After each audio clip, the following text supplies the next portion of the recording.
Kalen Deboer does it again as Alabama's head coach flips a top recruiting target, and we got to break it all down. What's up, guys? I'm Matt Long. Welcome to Alabama Football 365. If you are an Alabama football fan, please hit that subscribe button. It really helps me out a ton.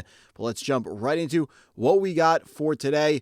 Tonight, Michael Nnabuife was initially committed to play for Syracuse, now taking his talent from the ACC over to the SEC, as we can see here, announced to be committed to the Alabama Crimson Tide. We can see it at the top there. Hard commit, June 6th, which is today. This news coming out about 45 minutes ago at the time of this recording. But Michael Nnabuife, big-time tight end target, 3-star recruit, rated an 86 overall by 24/7 Sports. They have him ranked as the 53rd best tight end in the class of 2027, the 28th ranked player in the state of Maryland. He's a 6'5", 242-pound tight end out of Maryland, now going to be joining Kalen Deboer and Ryan Grubb's offense at Alabama. Love to see it.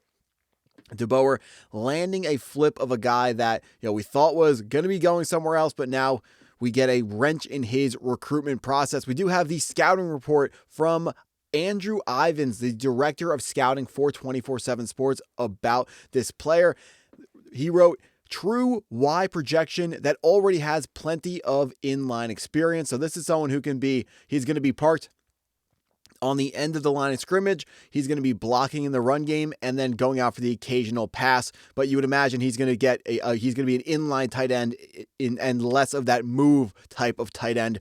Looks the part as he's believed to be pushing 6'5" and already carrying 250 pounds. So his 24/7 profile has him listed at 6'5", 242. But if you're a human being, you would understand your weight fluctuates. So we're hearing already carrying 250 pounds in high school in the class of 2027. That is very, very impressive. Still has one more year of development to go at the high school level to grow into whatever he will be eventually growing into when he does end up coming out and playing his college football.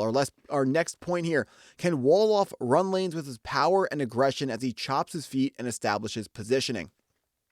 The best way to not get a holding call as an offensive lineman or a tight end or anyone blocking in an offensive football play, make sure you are chopping your feet, moving your feet, keep your balance, low, keep your level of balance low. Make sure you're moving your feet so you do not get caught reaching. You don't get caught holding. That is exactly how you are taught to block. So that is another very good point that we see there.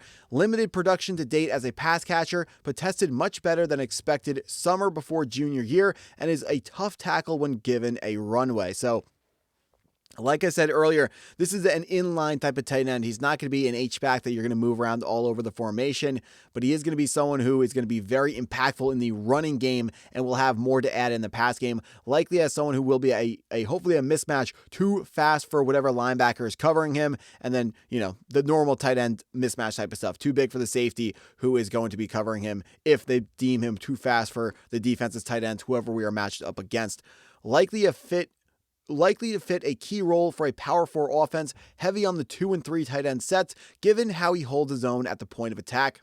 Exactly. That's what he is. He's not expected to be the long-term starting tight end any one year. Like, you're not expecting this guy to grow into the next Brock Bowers, maybe not even expecting him to grow into the next Josh Cuevas, but this is going to be a guy who's going to play in multiple tight end sets, going to be a great blocker, and just be a very reliable hands catcher when he does get the opportunity to make catches, but he's not going to be someone who's going to be breaking any sort of records in the SEC or college football in terms of production from your tight end. But he does now join a tight end room for Alabama that has watched Josh Cuevas, the starting tight end, be drafted by the Baltimore Ravens. So he will not be back with the Crimson Tide next season. Coming from OurLads.com, the current projected starter for Alabama is Caleb Edwards, who is going into his sophomore season. We're going to talk about a little bit more about him later, but some of the other tight ends in the tight end room that our guys going to be here joining is Jay Lindsey and Marshall Pritchett, the right now projected top 3 tight ends for Alabama. So we're going to play any 13 personnel. That is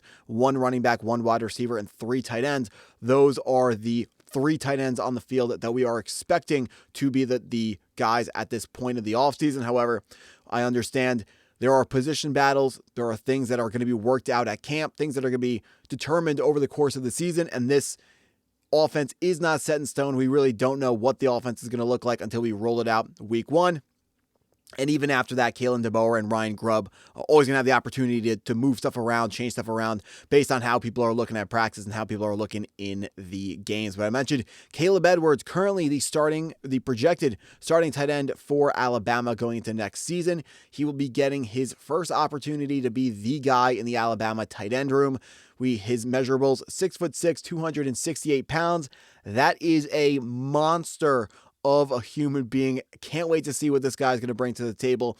24/7 Sports has him rated as a 4-star prospect, then 94 overall. They had him ranked as the 137th best player in the class of 2025. So we talked about him as a sophomore. He was ranked coming out of high school the 8th best tight end in his class and the number 12 best player out of the state of California. We can see coming, high school, Oak Ridge City, coming from El Dorado Hills, California. So I know when everyone talks about Alabama's offense in the passing game, it's Ryan Williams.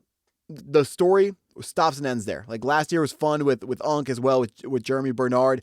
But if you are, just by going to Bryant-Denny Stadium and being there for the player introductions, the cheer that Ryan Williams is going to get over every other player on that offense, Alabama fans and Alabama opponents know who the focal point of the Crimson Tide passing offense is going to be. The question is, how can the other players, the other weapons on that offense, find ways to help Ryan Williams and build around Ryan Williams as the focal point of the offense?